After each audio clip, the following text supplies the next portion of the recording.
ass tied and coat with hair loose, and bring it to me.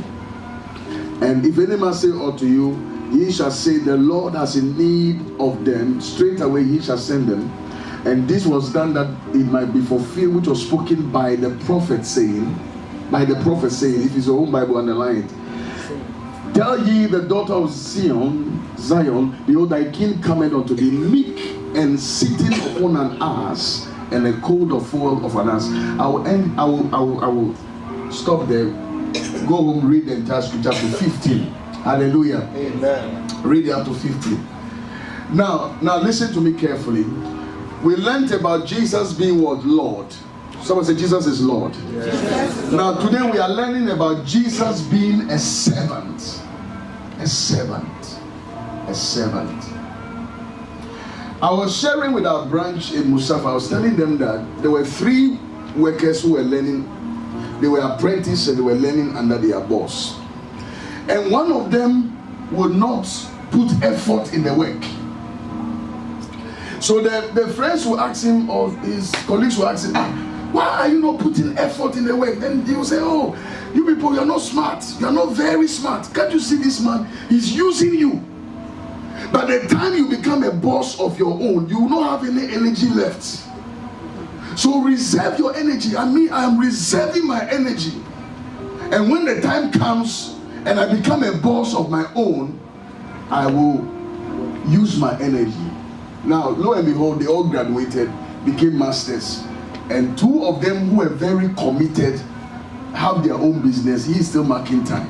May that not be your portion. Amen. Do you know that being a servant, it is not stupidity, like to serve. Many of you are seated here, there are gifts and potential that Jesus has put inside you. Last week I said some of you are fighting God. Can't you see that since you started fighting God, everything is going bad for you? Because God has put something inside you. You know yourself. And you see, whatever God has put inside you, it's not for you. It's for you to use it to serve humanity. Am I speaking to somebody? You cannot say that you are serving God and you serve God in your comfort. No. You can't serve God in comfort. Service comes with sacrifice. Somebody say sacrifice. Sacrifice. Yeah, there's a price to pay when it comes to serving God. I'm telling you, there's a price to pay. I remember when I was in uni. I was in uni. We started a fellowship right from level 100. People used to laugh at us. I used to carry drums on my head. I used to preach from one lecture theater to another theater. And those days, people used to laugh at me. They used to mock at me. Some of you want to serve God in dignity. But when it comes to serving God, it comes with a price. There must be a sacrificial element. That is why Jesus came to die for us. You cannot serve God in your comfort. Some of you want to serve God and not get dirty. You want to serve God, but you don't want to get dirty. You want to serve God comfortably, everything working in your mascara, in your Brazilian hair, with your lipo. Serve God, come to church, listen to sermon, go home, enjoy a nice time. That is not service. Service is sacrificial. Yeah, there's a price to pay. There are some of us, if we had not called you, not even be in church. Yes. Yes. How can you say you are serving God? See, let me tell you, service to God, I will not lie to you and tell you that it's easy. It's not easy. Jesus said, if any of you want to follow me, take up the cross and do what? And follow me. Serving Jesus or serving God comes with carrying a cross. Everybody has a cross that you need to carry. Some of us, we have to sacrifice so many things to be here. Yeah. Some of you know your problem. You want to serve God in your comfort. You go to your girlfriend. Lie down, let me do that thing. Then Friday, I worship you. You see, you want comfort. You want to serve God as if it is normal to serve God and still live in sin. Normal to serve God and still do the things of the world. No. You can't drink and come to church. You can't smoke, womanize, do all sort of things. That's the sacrifice I'm talking about. That if you want to serve God, you have to serve God. It is sacrificial. Something has to go for something to come. You have to sacrifice something. You have to sacrifice your time. Some people, Pastor Ola, they can't sacrifice their sleep. Let their shift be 12 o'clock shift. And they have to come to church. Oh, they'll tell the pastor, I have to sleep now. Body has to rest. You see, how can you say you are serving God when you want everything smooth?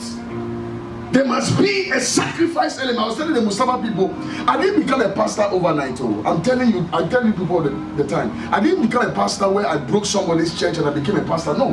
When I became a pastor, I started from secondary school. I used to preach in all the secondary school, SCU, Scripture Union.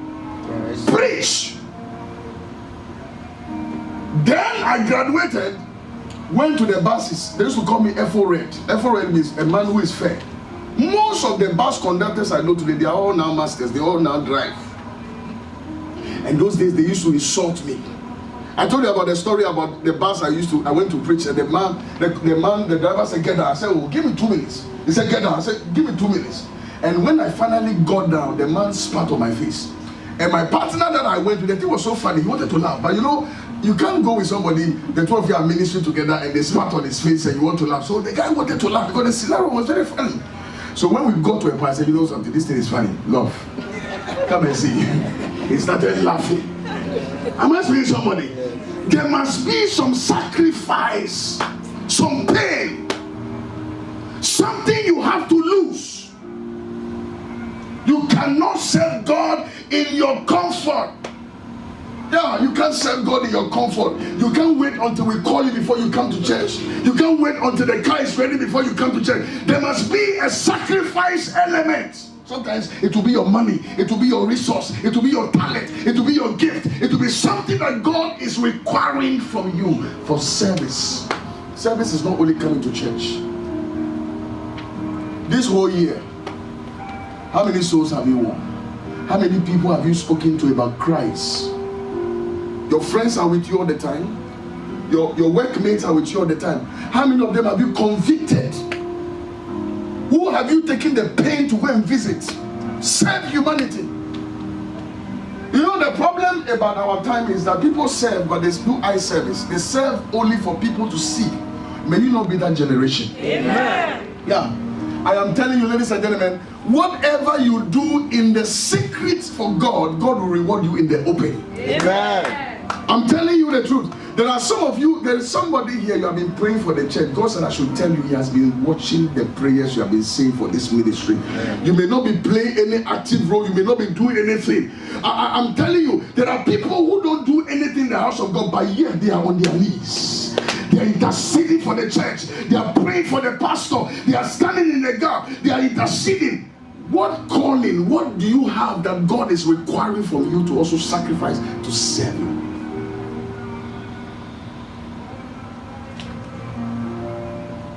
Jesus died for you. I'm not saying you should die for somebody, but what can you also do as a sacrifice? Do you know that to serve is a privilege? It's a privilege to serve. It's a privilege to work for God.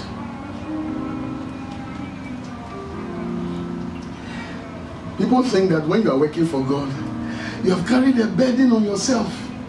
Then people will call you name. Also for mommy, hey, pastor's wife, pastor. Then you look weird. All your friends desert you. Let all your friends desert you for Christ. For with Christ is gain. Am I speaking to somebody? Yes. Am I speaking to somebody? Yes. See, there is a friend that sticks closer than the brother. See, the people you have put your trust in the day of your adversity, they will disown you.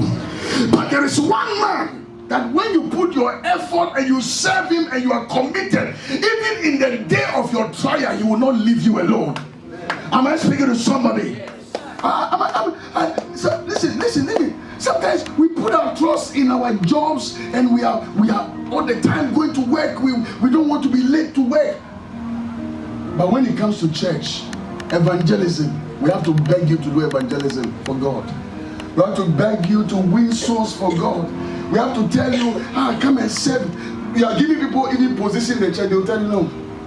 Oh, me, I don't want to be in any capacity. There are some of you here, you know there's talent in you, there's a gift in you. There are some of you here. One alone of you can fill this place. You know yourself. You're a crowd puller. Anywhere you go, people follow you. You don't know why God gave you that influence. God gave you that influence for a purpose. There are some of the ladies, when you walk on the street, every man is confused. They are looking at your lipo, your Brazilian hair, your mascara. And all the men are chasing you. They're doing. God gave you the beauty for a purpose. He didn't give you the beauty for you to be MAGA 1, MAGA 2, MAGA 3, MAGA 4. You have the one that buy credit. You have the one that buy bare space. You are the one that... No. God gave you the beauty so that you will use that beauty to influence people to come to church. Am I blessing somebody? Yes, sir. Am I speaking to somebody? Right on. Yeah. God gave you. Don't never look at yourself and say, me too, what can I do to serve God? No, you can do something for God. Look at somebody, tell somebody you can also do something for God. Do you know that Jesus is not just a king, but Jesus was the King of kings, but yet he served humanity. Look at the stories of Jesus. He served. Washed the feet of the disciples as a sign of humility, service. He dined with the rich, he dined with the poor. He was everywhere. Service. Serving people. May God give us a heart of a servant.